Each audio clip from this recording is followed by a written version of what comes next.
Bagong kalaban papasok sa mundo ni Tanggol sa FPJ's Batang Quiapo. Mukhang may bagong panganib na haharapin si Tanggol sa mga susunod na kabanata ng FPJ's Batang Quiapo. Bukod sa karakter ni na Jake, Cuenca at Baron Geisler, marami ang nag-aabang kung sino ang susunod na makakalaban ng bida sa istorya na makikilala umano sa mga susunod na araw. Yun sa mga ulat at usapan ng mga fans online, posibleng pumasok ang isang bagong kontrabida na mas matindi, mas tuso, at may koneksyon sa nakaraan ni Tanggol.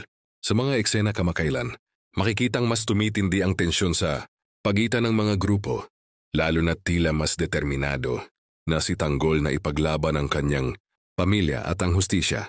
Kung pagbabasihan ang takbo ng kwento, inaasahan na magiging mas madugo, mas emosyonal, at mas personal ang susunod na laban ni Tanggol kasama ang ama na si Ramon. At gaya ng nakasanayan, siguradong bibigyan ito ni Coco Martin ng matinding aksyon.